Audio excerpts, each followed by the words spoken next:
Hi, everybody. Hello. Good afternoon, good evening, whatever it is. Want to welcome everybody to the seventh, eighth, or ninth, I don't know, edition of the Run the Hammer broadcast. And just, you know, just, um, just again, elated to talk to some of the writers and good coaches who are building fantastic programs. And just, um, just happy to be able to do what I'm doing. It's an exciting time of the year. We got spring practice starting, and I know everybody is revved up, and hopefully we'll talk to our guest tonight about how spring practice is going. I mean, it's only one day, I believe, 1 or 2 days. But we'll talk about that. But that's not, our show is not based basically on X's and O's. That's another show coming down the road. We just want to talk about how these guys build these great and respected programs. And joining, and you see him, you see that young man, a hell of a damn track. Um, Difference there between age and everything. He hadn't got many gray hairs and everything, but just showing the how these young bloods are just taking control of what we do. And we got Shaun Wright, the head football coach, athletic director at Cross High School. And I've known Shaun for a long time. I've seen him growing in this business, and um, and he's done his thing, and he's built that program to one of the most respected ones in the country. I mean, I say country, but in the state of South Carolina, and at his level, and he's a well-respected coach. So, but don't let me tell this story. I want him to tell you his story. And so, Shaun, again, thank you for coming on. I always enjoy talking with you, and we don't say a lot, but when we do say something, it's kind of meaningful. So, kind of tell people who this Shaun Wright is from the low country of South Carolina. Well, first of all, thank you, Coach Johnson, for having me on tonight. It is always a pleasure when I could, talk with you and get a chance to share just information across to others who may want to hear a little something about what we do here at Cross, or a little bit about me or our programs here at Cross. Um, but anyway, I've been at Cross now for 13 years. Being the head coach and athletic director there in 2009. We were able to, build our programs to where, I think we are respectable. And we have done it, I think doing things the right way, with the right people. Um, I've had exceptional good players come through. The leadership has been there from the administration on down. And we were able to have sustained success, and that manifested into a state championship run, um, and a win in 2012, and we are still on the hunt to try to get close to that, if not that, moving forward. Now you took over for who was the head coach when you were there? Because I remember first time I met you. The first time I met you is when you I guess you were the guy who traded films, back in those old days, and we would send the tapes over, and I think the first time I met you, I can't remember where we met, but we met somewhere and we exchanged tapes and everything. Who did you take over from? James Waring was the head football coach when I came. My my path was I came into coaching at Cross under Art Craig, and stayed there for a couple years. And Art went on to Timberland. I stayed at Cross, for a little while after he left, and then I went to Timberland. I was there for about 6 years, and that's where I really cut my teeth. And it wasn't so much as me being the assistant on the varsity staff, but on the JV staff. I mean, I was the head JV coach there, and that's where I really kind of cut my teeth and learned how to do what I did and doing now. And then I left there and went to Kingstree. And how that happened was I was at Timberland, and I was an assistant in the classroom. I wasn't certified to teach. And there was a principal there by the name of Eugene Lemon who told me, he said, and he gave me an ultimatum. He said, if you don't get certified within the next couple of years, I'm going to fire you. He said, because you got too much, you have too much to offer and not get paid for it. And so he said, you need to get in somebody's master's program, get yourself certified. And you know, I followed his lead and I got certified. But then when I got certified, they didn't have a PE position for me. And then I went to Kingstree for 2 years under Will Lampkin. And then that's when the cross job came open. And I had a chance to interview for that in 2009 and ultimately got that and been here ever since. I never knew you were at number one. I never knew you were at Timberland. I always thought you were at Cross all these years, and Yep. I never knew you went to Kingstree with Will. You know, all Yes, these sir. guys that I know. The longer I live, the more I learn. Yes, sir. Yes, Yeah. sir. Yes, sir. Now, you got that program going. Who was the principal there when you were hired? So I had Rob Streeter. I don't know if anybody knows of him, but I know Rob. Yeah. He hired me. I mean, I've been blessed. I've had several principals since I've been there. But I've been blessed to have good leadership in the principal position every time there's been a change, and still to this day now. Great leadership, and it's been the reason why I think we've been able to be a little bit more consistent as we've been moving along. So yeah, Rob Streeter. Then I think after Rob left, then there was Sterling Harris, and then there was Adrian Bush, who we were able to win the state championship under, and then now it's Alicia Presley, and she's from Cross like I am. Yeah, I remember Adrian. Adrian, when I was at Burke, Adrian, we go back a long ways, and Adrian was just getting into coaching.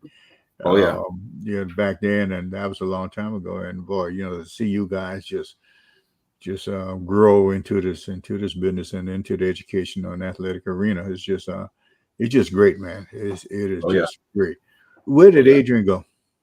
Adrian is now at Woodland. Well, he left Cross, and I think he was the athletic director at Cane Bay for a couple of years, and then he is now the principal at Woodland High School. And Are you serious? Yes, he is. Yes, I didn't know that. Okay, yes, that is great. Yeah, yes, they are blessed to have him down there as a principal. Oh man, if you want a coach's principal, he's one of them. Mm-hmm. Yeah, that is great, man. Oh yeah. And what I'll get into a lot of these questions, but let's talk about your kids, man. I know you had a son who did he graduate this year, or is he going to graduate? Yeah, he Caleb, he played for me the last 2 years. He was at Cane Bay for a while, and then we moved across, and he wanted to come play for his dad. So I had a chance to coach him, and the special thing about that was this year he had an outstanding year, especially on offense. To the point he got Region Player of the Year, which is not voted on by the head coach, but everybody else. I just submit the names, and they selected him as Region Player of the Year, which says a lot. We didn't win the region, but I thought every game he played outstanding for us, and he's going on. He has an academic full ride at South Carolina State, and so he will definitely be at South Carolina State. Now, does he want to play football? You know, that remains to be seen. But he definitely has my blessings to do that Mhm. if he so chooses.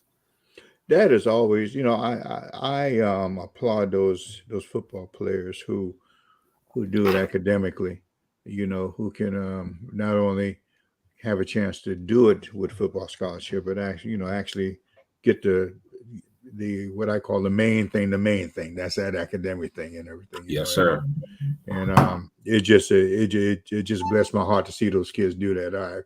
I've had several kids over the years, who got the academic thing right, and later went on to win scholarships in football. But they got their priorities in order. And you got daughters or you got all guys? I have two boys and a girl. My girl's in the middle. I have my youngest son right now. He's involved in AAU basketball, so we traveling around the country. Seem like with him, and my girl, she's involved in multiple sports, volleyball, softball, does track. So we're busy. We're very busy, but it's a good busy. And so, we don't mind following them and supporting them because, ultimately to be a student athlete, you know what that takes. And I'm just proud that they can handle both the academic part and the athletic part. So I just thinking today I was just looking around the gym, and my son Jermaine called me, and this thing popped up in my head. We spend more time raising other people's kids than than we do our own, and especially if they live far away. So I applaud you for staying with those kids and putting that priority there, because sometimes we get it out of whack, and even though both my sons they understand, but boy, that just sit down and think about, and just to think about it just brought chills up my spine. So boy, these guys, they were real troopers and everything. So, but that little girl, how old is your daughter? she's 16. Oh, she running the place then, huh? Oh yeah. God bless your soul. Yeah. Do you sleep with the shotgun at the door? No, probably in the garage though. In the garage, it ain't far away. It ain't far away. Okay. It's I know you, and to me this is a tough interview. Because there's so many ways that we can go with this, and I hope your audience understands that you and I are playing each other. So I'm not going to disclose all the information that you need. Yeah. We don't get ain't number one thing we do right here anyway. So, but you, I tell people all the time. A lot of young guys who call me, I just treat them like sons and everything. Just just tell them the good old truth, whether they like it or not. And this is why this interview is so tough, because we've had some tough talks over the years, and I don't know how Richard, but who are some of those other guys in your life that were instrumental in your growth? The first person I want to mention, as far as that is concerned, is my father. He was well known in this area. As a matter of fact, throughout the whole Berkeley County, he was a magistrate. So, of course, he probably got a lot of people out, a lot of tickets. Got him out of jail. Said a lot of, a lot of people posted bail because of him, no matter what time of day or night. I saw him do all of that. But the biggest thing he did for me was, he also taught math at the elementary school at Cross Elementary. And I was in his class, and I remember being in the elementary school, and during football season, there's two routes you could get to my house. One was away from the high school, and one was right by the high school. So football season, he would purposely drive by the football field. And one thing he never did is he never pulled in to the parking lot and allow me to kind of get out and watch practice. But he would slow the car down enough, and I would kind of, put both knees in the seat, and I'll be leaning over him, and just for about 10 seconds, I was able to see those blue helmets on the football field. And he did that almost every day. And what that did to me was create a hunger, a dream that I knew I wanted to be around football. I didn't know I wanted to coach, but I knew I wanted to be around football. So, my dad had a big part, very instrumental in me and just starting that dream to be around football. And then I was a little young at that time. I think the head coach at that time was the guy whose the stadium name is after. And you may know him as Alfonso Ravenel, A. Ravenel. He's a legend in Cross. And and he was the head coach then. But then a guy on his staff by the name of Anthony Rose. I don't know if you know Coach Rose. Coach Rose was the coach at Cross. And he was very instrumental in me being around football as well. He was my first varsity coach, playing for Cross, and I always wanted to play for him. And I tell you, before Coach Rose though, my JV years were probably some of the best years. I don't know if we lost over maybe 3 or 4 games my whole time at Cross on JV. And Coach Rav, everybody from Cross, if you ask them about Coach Rav, and there's a lot of great coaches that have come through Cross and they have gotten the recognition that they've deserved, but he is the coach that nobody knows about, that always coached on the JV level, that taught us not only about being successful players, but how to be a man. You couldn't be around him with your pants, off your behind. You couldn't be in a conversation with him and got your head held down. When you were around him, you had better be the man that you were supposed to be. And that wasn't just during football season. A lot of us, we coach our kids during football season, and then when springtime and they doing track or they doing this or that, we kind of speak them in the hallway or when they're in the weight room. But this guy was like that anytime you saw him throughout the whole entire year. So Coach Rav was another one.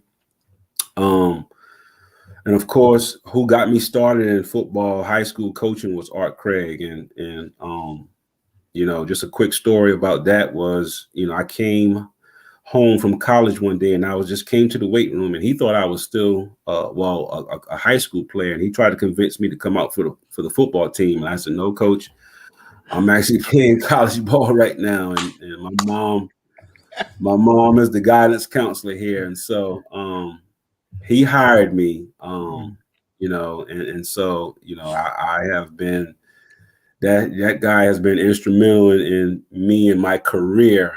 And then lastly, I can't leave you off, Coach John. I know this is supposed to be about me, but I don't know how many people that you called, not the after the state championship, but I will never forget I think that might have been we beat Lakeview that Friday. I think you called me either that Saturday or that Sunday, and you didn't say many words to me. You said don't, and your exact words probably if I can remember was, "Don't change a thing," and you kept repeating that.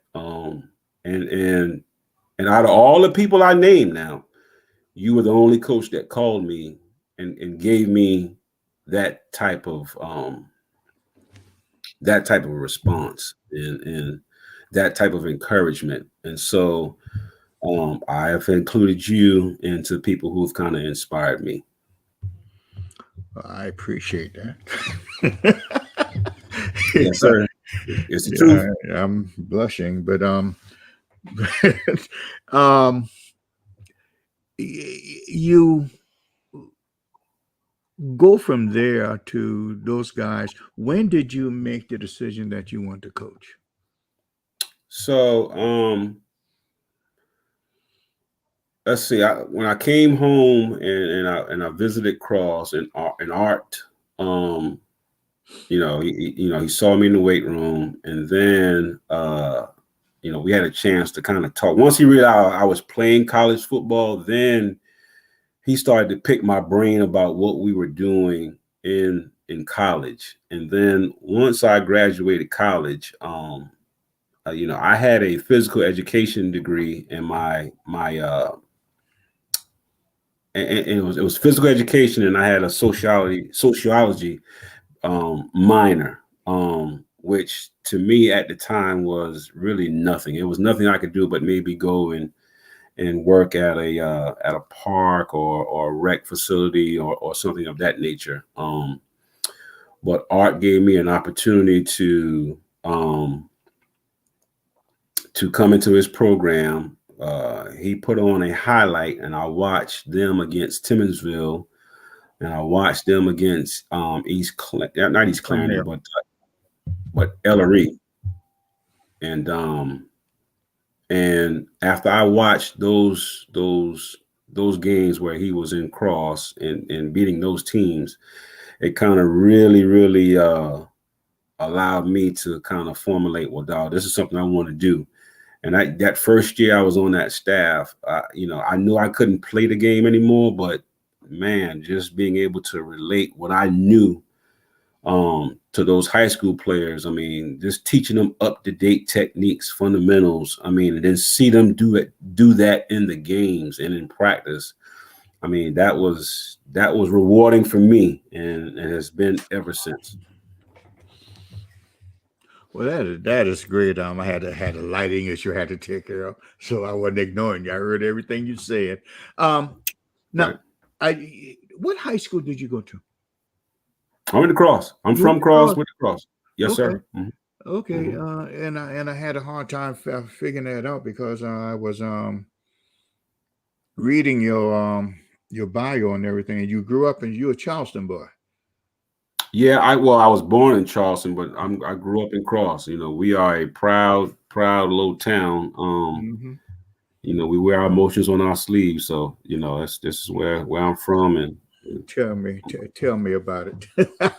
They are yeah, rabid fans down there. I enjoy coming out there yeah. looking at a game and those guys. I mean, they got it going on down there. I mean that's Oh a yeah. real community school.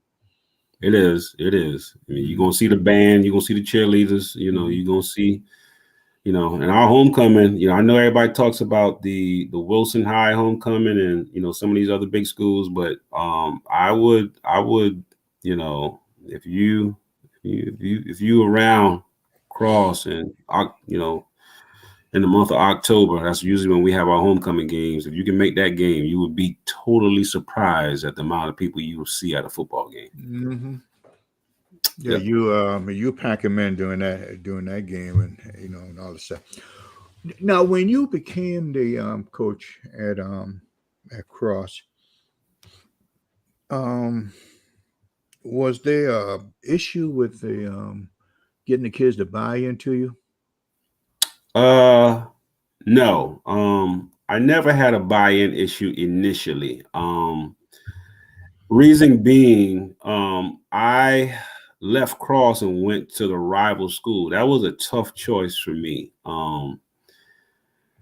Because of the fact of me growing up at Cross. I never wanted to join the rival or be on the other sideline, and so being on that sideline with Timberland at Cross, that was an uneasy feeling. We never lost to Cross when I was at Timberland, but I knew if I ever had a chance to go back, that there could be things I would be able to say because I was from Cross to those kids that maybe another coach who wasn't from there could say. Mhm. So I just found ways to push buttons that I knew I could push because I had left a successful program at Timberland who never lost to Cross. Mhm. So the buy-in was immediate.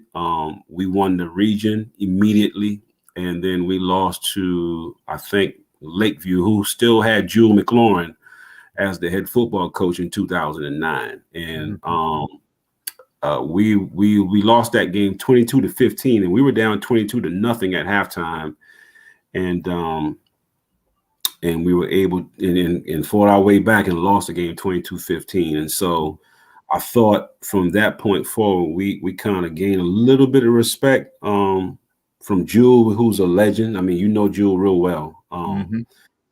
And so the buy-in was really good. Now I tell you, the buy-in started to suffer. I would say the following year, and that's because and I had to learn this as a new coach, as a young coach. I don't care how many players you got coming back on your football team. When you lose some seniors, whether it's 1, 2, 15, 20, that's really a new team that you have coming back. And I had to learn that. I don't care how many, a lot of people, I got 15 starters back, 16 starters back.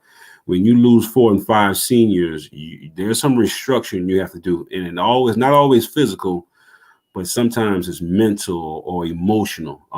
Because I think all of us have had that one true dog as a senior that we probably didn't know was leading when we weren't looking, or not leading when we weren't looking. So, you got to reinvent the wheel, to me, every year. And so I had to learn that as a young coach. So the buy-in was suffered a little bit. But then that whole time, that 9th grade class that I had that was coming up under me, they kept getting stronger and stronger and stronger. And I'm not talking just weight room stronger. I'm talking mentally stronger. And so after that one lapse, the buy-in came right back. So to answer your question, the buy-in was not tough, but on this level in 1A, you're going to go through the ups and downs of buy-ins because you're not dealing with a whole lot of numbers. And so, I think you can attest to that, being at Scotch Branch and some of the other schools that you might have coached at. So you did not for a period of I think for 2 years after you won the state championship, for 2 years, 2 or 3 years, it didn't go well. no, If I remember correctly, it was tough because we used to whenever we would talk, and you would tell me what your issue was, and I'm very simple in the answer. Fine, get rid of. You'd be better off. And and you look at me and say, "Have you lost your mind, dude?" I said, "No, you'll be better off when you do that." Yeah. So how did you go through that period and keep your sanity? I had the support I had around me from my home, from my own kids, was so strong at that time.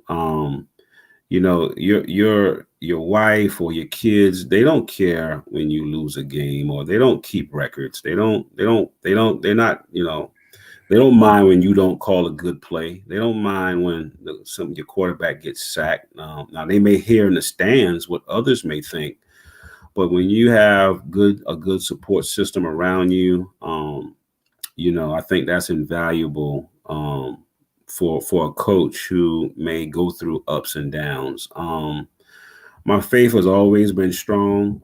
I think talking to people like you helped. Of course, those close other colleagues that I had, Art, I was always told, if you coach in this game long enough, if you're in this business long enough, you're going to have seasons where you win most of them, and you're going to have seasons where you're going to lose most of them. And so I don't think anybody has been immune to the ups and downs of those kind of years. But I just kind of kept the faith, and I could look down on my JV team and always see the potential of what could be. Um, and that's why I've been, sticking around so long. And then I learned, How long you been coaching, man? I had to laugh I at that mean, one. I think everybody kind of, you got to look and see what's coming. And, when you can see some good puppies, it makes you hang around a little while. And how long you been coaching? How long you been a head coach, man? 13 years, A 13 whole years. a whole 13. I hope everybody heard it now. A whole 13 years, and he's thinking, Yeah. I mean, I've had chances to interview other places. I I know, have. I Yeah. know. But I've stayed the course, and we're gonna continue to stay the course. Preferably, just keep doing what we've been doing. Um, keep our nose to the grind because, believe it or not, football has gotten so competitive. I think we have for a while we've been hunted, but I think we kind of off the radar a little bit, which I like. And so we're back hungry, and I want to, we have goals and ambitions that we want to try to meet. So we're gonna see what we got. How about your administration? I know you talk about your principals initially. You said Mhm. Miss Presley. Yep, Was it? Yeah, Miss Presley. How's the administration not only at the local level but at the at the county top. level, at the top too? Yeah, I think that goes without saying. Berkeley County is unique. I think, and of course, this is the only county I work for, so I'm a little biased, I don't. I want to use the word ignorant, but I'm a little ignorant as far as what else is out there. Hmm. I don't know. I've never worked for Charleston. I've never worked for Dorchester or anywhere else in the state of South Carolina, so I can't really tell you. I've heard, how it is in other counties, but I can only speak for Berkeley County, and I can tell you that um, education is here, but athletics is right up underneath it, and um, I've always felt as though Berkeley County has been a county to where, if you work hard and they see you working hard, they're going to make sure you have the resources to continue to be successful. I've never had a problem hiring coaches or teachers that I wanted to get into the building. You know, uh, Especially the ones that wanted to come. I've always had access to do that. Uh, and that starts from the top. I've always had a superintendent that loved the athletic side of things in Berkeley County. I've always had a county AD that has loved what we do. And if you go back and look at the history from 2009 until now, I know Berkeley has won two, Cross won, Timberland two or three. Um, uh, I think Stratford won one or got to one when Ray Stackley was there. Goose Creek won two with Chuck Reedy. So you talking multiple state championships in this one county alone. And that's from Class A, 2A, 3A, 4A. I mean, every classification is represented Berkeley County in the state championship. I think maybe besides 3A, but Hmm. every classification has won a state championship, and that's from to me, when you got a county that has produced that many championships, and not just football. I mean, you got several sports as well. That tells you the level of commitment that those people have for sports in this county. But so we're proud of that, and of course, in my building, that goes without saying. I've just been blessed to have great people to work around, and I'm talking from the cafeteria workers to the bus drivers to the custodians to everybody. And for anybody out there that's listening, whether you're an AD or you're a football coach, There and Coach Johnson, I'm sure you can attest to this. There's a few people in that building. You would be surprised if you give a T-shirt to those cafeteria workers, Mm-hmm. that bus office, of course, your the administration. You'd be surprised what that T-shirt will do for that school on Fridays. And so, on Fridays when the cafeteria workers can look like, the football staff and the custodians can look like the football staff, that ties that school together, especially on Fridays. And that's what we have been doing.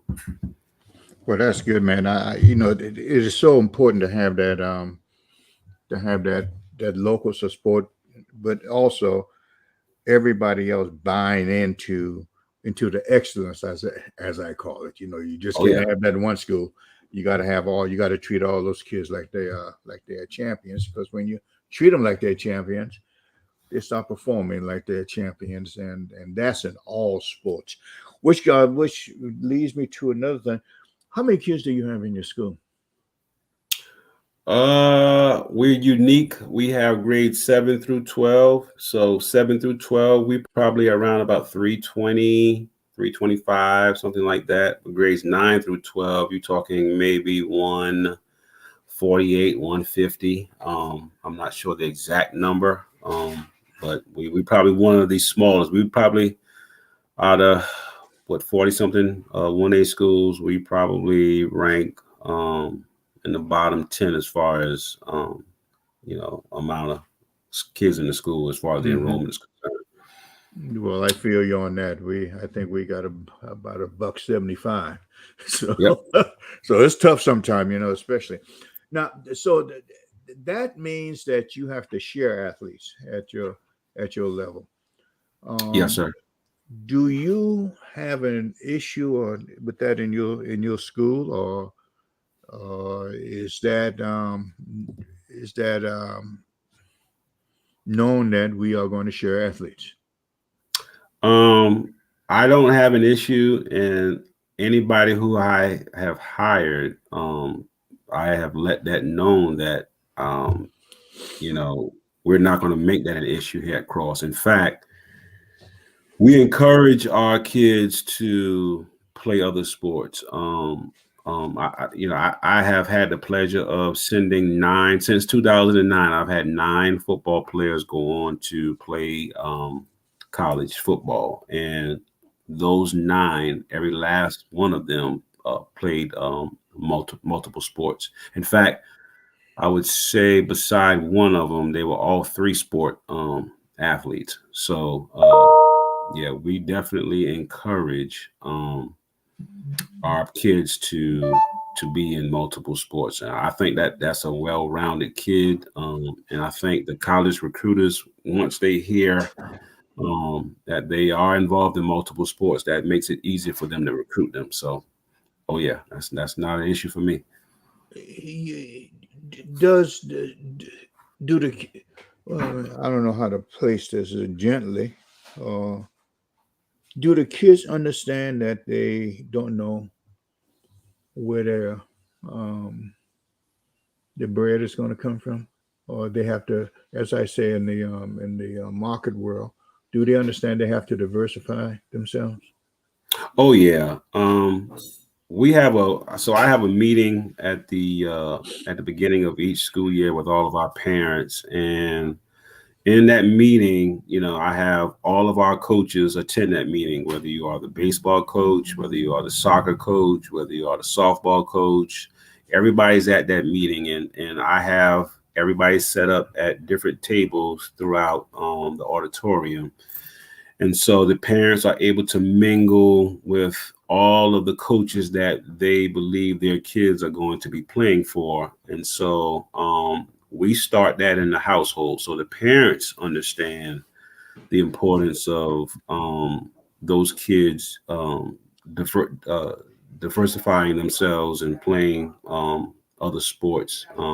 And so now that the fact of the parents understanding that, it makes it easier for the kids. And everybody wants to be a part of a winner. And at Cross, there's not a whole lot to do.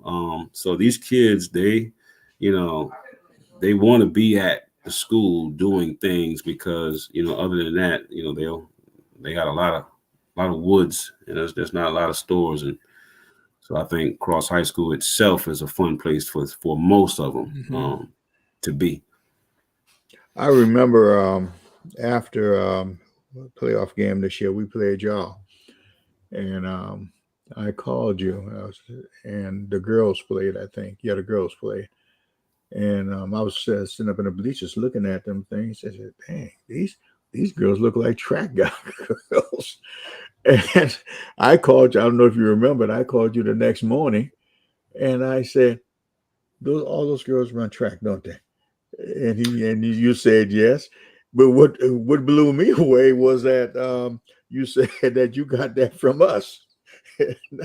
And I just said, on my way to the school, I just started shaking my head. I said, Lord have mercy. You know, that's so important, how you cross train your kids and everything, how they excel in all those sports. Yeah, the year Scotch Branch won the state title, their girls had also won the state title in track, and we just knew how that correlated with basketball, especially. And one of the things that I think we as coaches have to do is we have to educate our kids on the sports they play and how the other sport can help that particular sport. Like our football players know, and you can ask them when football season is over, if you're not playing basketball, we have a great wrestling program. You need to be wrestling prior to football season. The off season workouts in the summer. To me that dictates a lot as well. To me, you have to be doing something prior to something at all times. These days, the days of you just sitting home and watching TV and somebody else is going to outwork you. There's too many good coaches in this state that understands how to push their kids and to get their kids involved in other sports. And if you don't follow suit, you're not going to be successful. Our state football team had, if you could go back in time and look at I had 3 running backs along with the quarterback. That was the 4x1 and the 4x4. And it goes without saying. I look at some of the successful programs now, statewide. These kids are doing that. And to me, strength and conditioning is that's the key. I can't understand why some of our coaches don't realize that and get these kids out there, because like I said, we don't know what they can excel in. We right. can't. We can't. What's that word we use all the time? Specialize. You got a 5'2", 300-pound guy who's specializing in basketball. That's insane. We're paying a lot of money, to that effort, and we're giving these guys false impression, and really not getting them to meet challenges throughout life. Because what we do every day is teach life purposes and everything. That's right. You're exactly right. You can't do all this by yourself. I'm sure you realized that a long time ago. Let's talk about that staff you got. Well, to me, that's the other crucial piece to sustain success. I think I've only lost maybe four coaches, I'm sorry, since 2009. We've been able to keep these guys happy, obviously. And we keep each other happy because on Friday nights, there's a unified front. There, we drop the me, the I. That's on Friday nights. Even in practice, there's no me's and I's. There's no yes men on staff. So I feel as though every coach on my staff feels as though their voice counts. I've always been told if you're the smartest guy in the room, you need to find another room. I don't consider myself the smartest guy on my staff. And if I am the smartest guy on my staff, we're probably not winning a lot of games. So I've been able to, through Berkeley County and through my administration, hire some of the good people. Jimmy Woods, who you know very, very well, has been on my staff since 2012.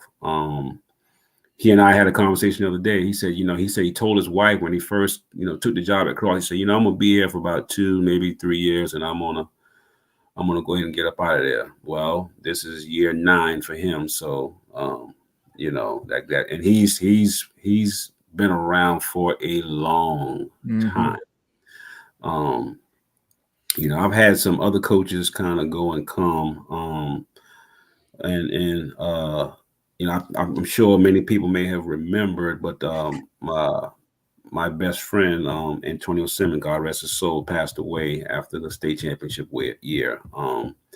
Denario Smalls, these guys have been pillars in our programs. Denario has moved on to Berkeley to coach with Jerry Brown, who coached him. So it was very understandable as far as losing him. But I got some great young coaches there now. Brett Fields, who I think is an up and coming, going to be a solid coach in this profession. Brian DeMonte going to be a solid coach. I got a guy who's coached my JV football team since I've been there. Stanley Hickson.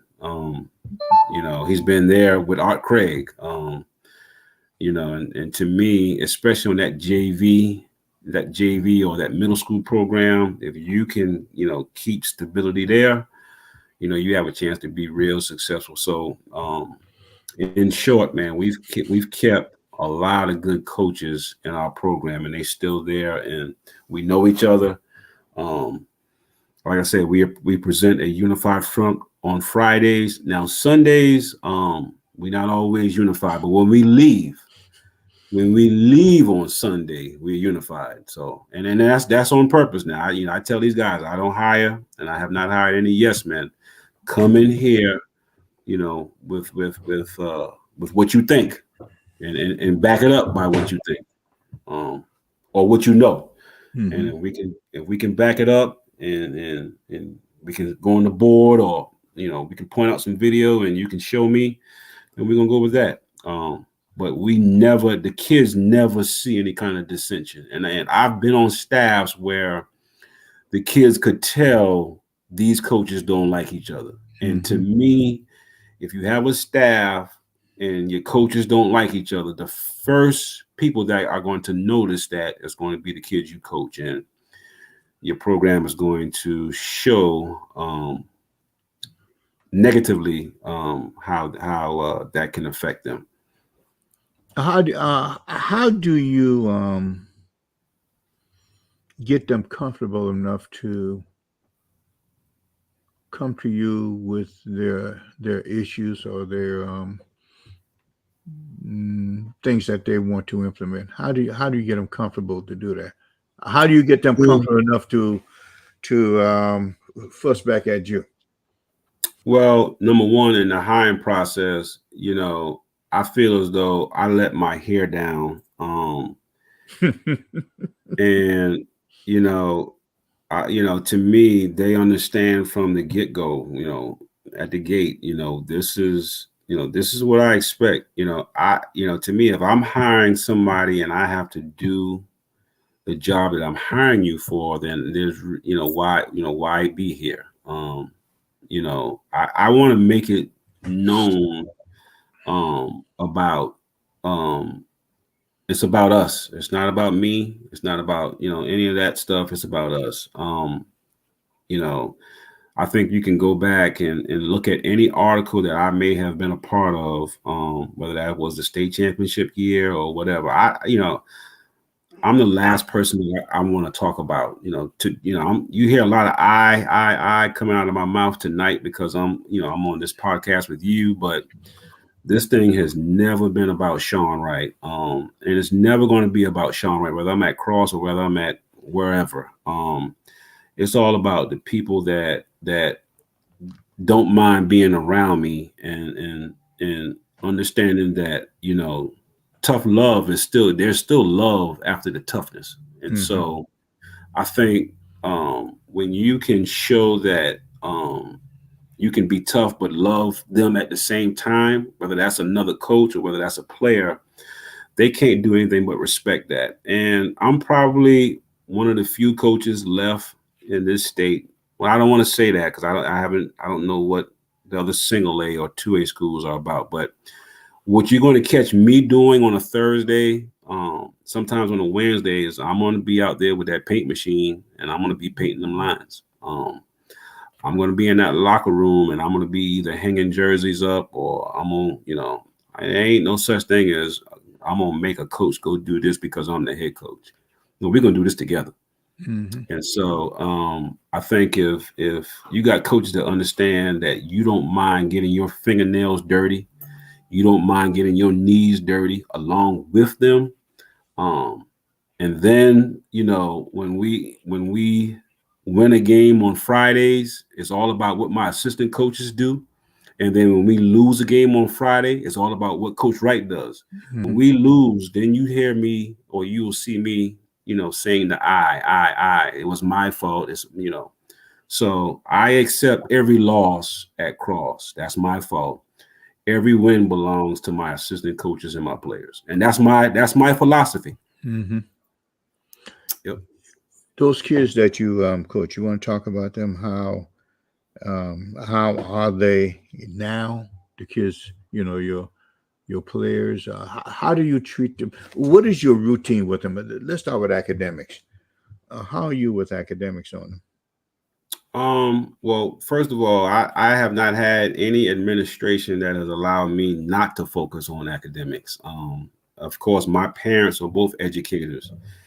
And I know being at Cross, we have to do that much more to get our kids into schools. I tell our kids all the time, you're not only competing on the field against the other schools, but you're competing in the classroom. I said, just because you don't see a player from Baptist Hill in your class or a player from Timberland in your class or a player from Lakeview in your class doesn't mean you're not competing against them in the classroom. I said, your GPA is going to go against another kid's GPA.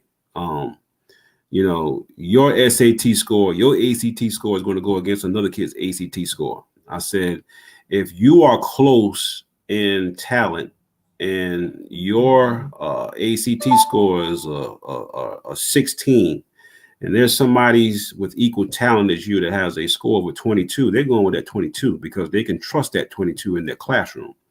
So, we do 2-week checks. It's a checks and balance type of deal with our kids all of the time as far as academics. And being the athletic director, I'm able to go through Power School so I can pull grades at any time. I did that 2 weeks ago here at Cross, and my principal has also come up with we do this like the March Madness deal where she does that kind of tournament with GPAs. So we'll pick particular sport teams to go against each other. So we'll do that in the fall, we'll do that in the winter, and we do that in the spring. So right now, our softball, our baseball, our track teams are competing against each other as far as the GPA is concerned. So when you do that, I think that keeps kids on their toes and wanting to do well. When do you start the recruiting process as far as they are concerned, knowing what is needed as far as being recruited? As soon as they get in my program, whether that's middle school, whether that's high school, as soon as they can get under the sound of my voice, we talk about recruiting. And To me, the earlier the better. Especially now, because by your junior year, your kid, you're going to know whether you're going to be recruited or not. If that GPA is under 2.5 and you are a current junior, then you pretty much know you're a junior college type of candidate. Mm-hmm. So that's explained to our parents when they're in the 7th and 8th grade. Now, like remember, I said, Cross, we have the privilege of having our 7th through 12th grade here on campus. So I'm able to explain that to them, every year. And I think we have a real talented 8th grade class. And so with that group, especially, we make sure that they understand when you get to your 9th grade year, these things are going to count. And so we kind of, continuously focusing on that. And like I said, we have examples as well. I got a kid that's at Wofford, probably one of the best football players that have ever come through Cross. But when you get a 26 on your ACT and you got a 1200 on your SAT, and you are just as good as anybody in the state of South Carolina, you're going to have your way or your choice to go to wherever you want to go. Mm-hmm. And academics is that. And we use our success stories to try to help the younger ones see what they need to do in order to be successful like those kids. Well, that is great, man. And of course, now the discipline thing has changed over the years a little bit. I know you got all the angels over there, and you don't have any problems.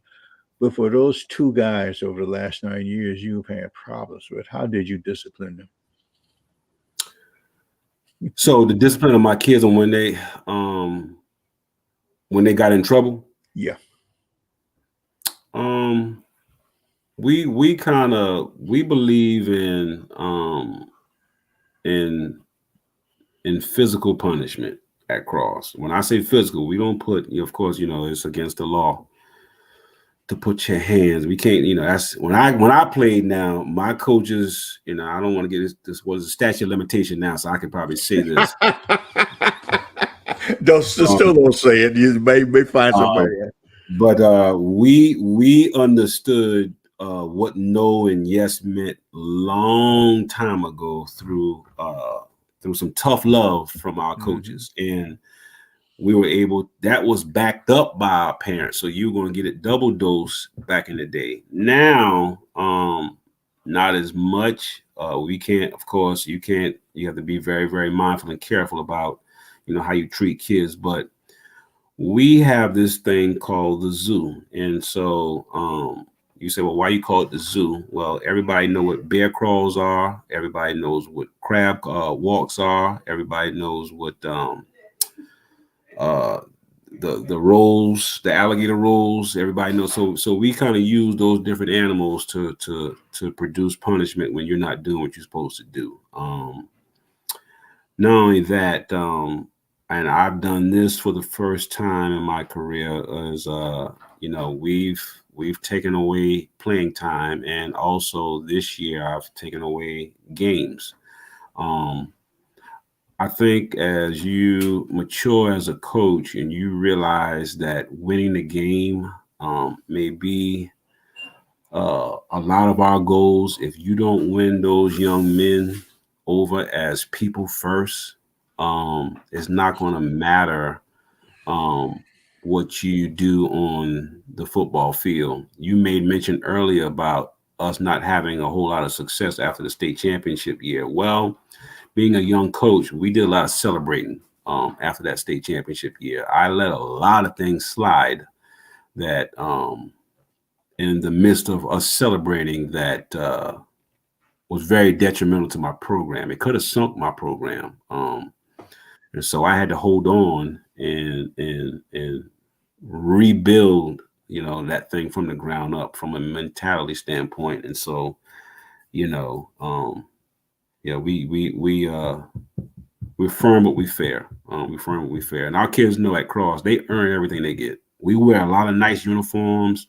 We wear the warm up stuff, prior to us coming out of it. But they have to earn all of that, and those kids want to be a part of it. So at this point in time, I don't have a lot of discipline issues because we they want to be a part of it.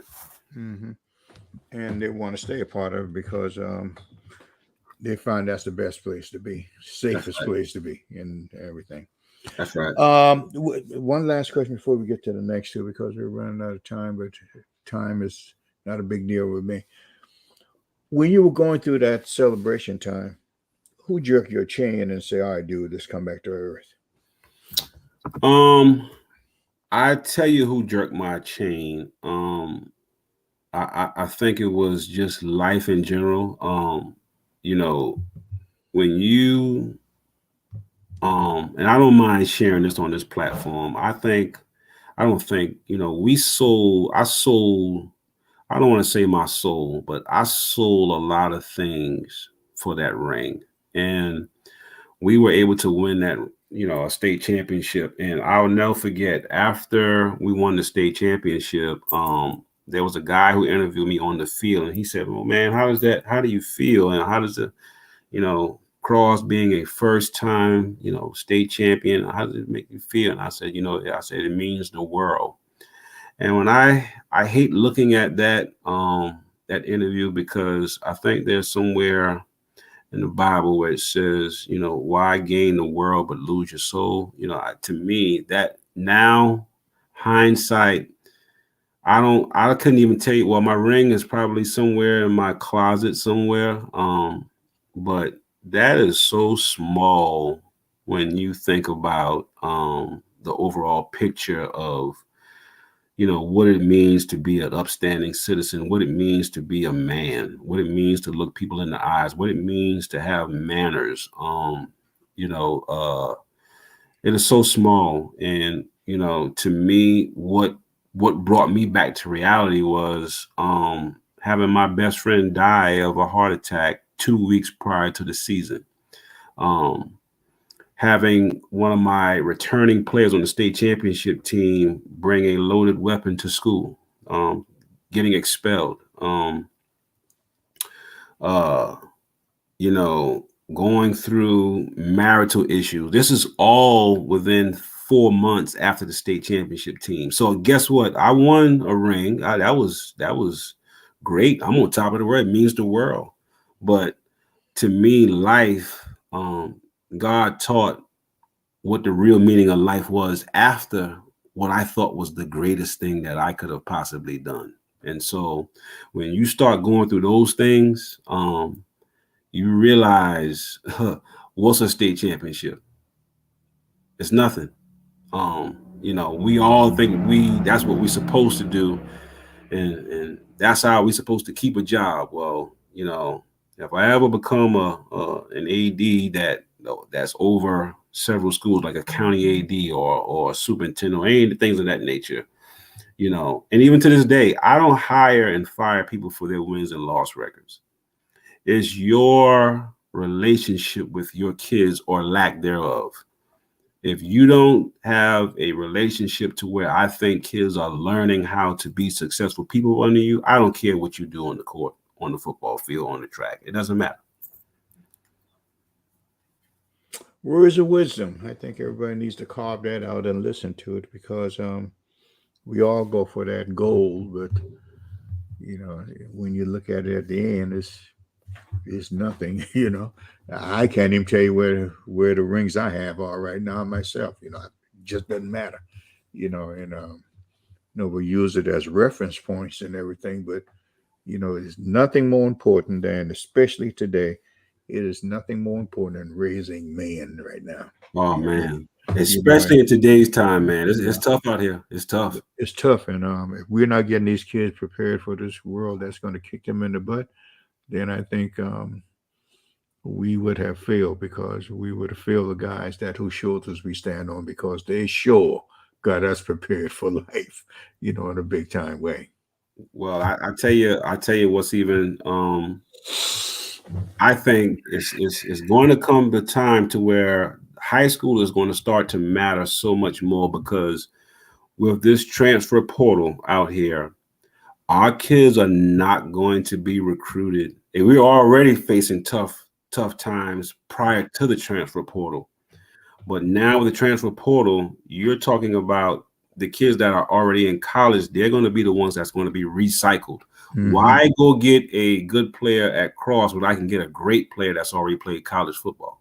Right. So to me, we better let our kids know you're playing these games to become a better man, not so much to go on to play college ball. That's going to take a special young man to leave your high school and to get a college scholarship this day and time, unless they change something in our college sports right now. The way it's going to be tough.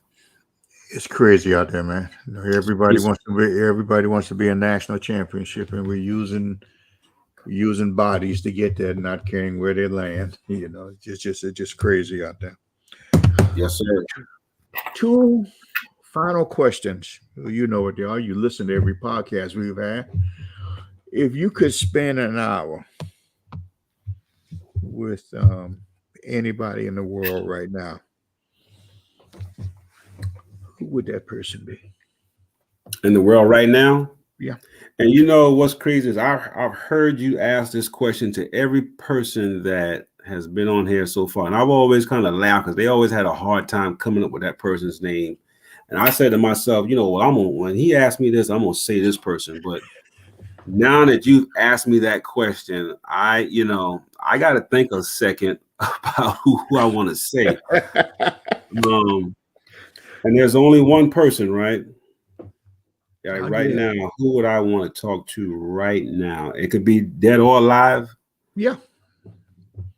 Okay, dead or alive.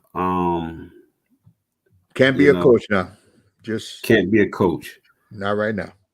Okay, so can't be a coach. One person that I could talk to right now. And just spend 1 hour with them. Just having a conversation with them. I would say somebody like let me see, I want to pick a player. Probably somebody like a Floyd Mayweather. Why would you pick Floyd? Well, a lot of people look at him and they say, here's this flamboyant guy that always flaunts his money, that always, seemingly in the limelight. But I was able to watch a documentary of him, and I thought the same thing. Now, I didn't like that. I didn't like the flashiness. But then I said, it's two people. So Floyd and Steph Curry, because the drive that those guys had. So me talking about Floyd, I'm also talking about Steph Curry. So it's like kind of two in the same. The drive that those guys had to be where they are now was unbelievable. Floyd Mayweather, I don't know, he's never had a drink of alcohol a day in his life. The amount of miles he would run in a particular session would be crazy. It's a number that I'm unheard of, and I exercise and run a lot, but the drive that those guys had. Steph Curry, I mean, his mom would literally be upset with the dad because the dad wouldn't let his son come in the house to eat dinner until he put up 500 shots. I mean, these are things that you can go look on YouTube. And I show my kids at the school this a lot too, man. Another guy that I would, I guess you said one guy, but those are guys, those are people that I find, that I would love to sit and talk to. One guy, the year we went 0-18, I'm sorry, 0 0-8, 0-9 in 2018. I found a video on YouTube. A guy by the name of Dr. Miles Monroe. I don't know if anybody knows who that is, but I would I would I would like for people who especially listening to me right now to look up Miles Monroe and then type in the lion and the eagle, and that video it taught so much, and I showed my guys on that team in 2018, just that message and what he was trying to bring. And one of the things he said that stood out to me was an army of sheep that are led by a lion would always defeat an army of lions led by a sheep. And when I thought about that thing, we have teams like that. Sometimes you got leaders that have that sheep mentality, and you got some teams you have leaders that have that lion mentality. Which one is leading your team? Because one of them is going to lead that team. And so having to talk with him, So I know you asked for one, but I gave you three of them. Okay, that's good enough. Now, that one football coach that you would like to sit down and talk with for an hour. Wow, for an hour. I've heard so many coaches from Lou Holtz to Nick Saban to Steve Spurrier. In this state, and there's so many good coaches in this state that have come and gone. I want to mention somebody that I think, and I mentioned to you the other day, and we made it. I hope you are able to do this in the coming months or within a year or so. But and I think we would all be beneficial. But I would love to sit and talk with Bill Tate. I have had so much respect for that guy. My college roommate, Kenny Mance, best friend, when he left Charleston Southern, he was on that staff with Bill Tate. Unfortunately, he got killed in a car accident in 2001. But prior to him getting killed, he took me to Timminsville High School. And at that time, Coach Tate, and I say Bill Tate, excuse me, but that's Coach Tate. Coach Tate at the time, I think they told me he was the AD, the football coach, the bus supervisor. I think he was doing all of that. And so, and at that time, when you played Timminsville, you understood what tough football players were like. We had some strong players back in the day. I will never forget in 1991, even 1991 or 92, I was in 8th grade, but we had a pretty good football team. And I think we were in the second or third round, and we went to Timminsville. Bill Tate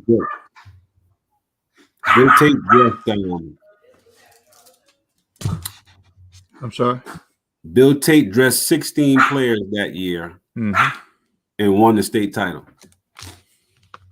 So I don't know if you can ever get in touch with that guy or whatever, but that's one guy in this state that I know several of us know that I would not mind just sitting down and having a conversation. And keep in mind now, the year we won the state title, I was able to beat Coach Tate.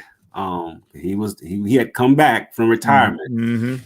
And we beat him, but nonetheless, that took away no respect that I still have for that guy. And him along with is it Coach Benny McMurray?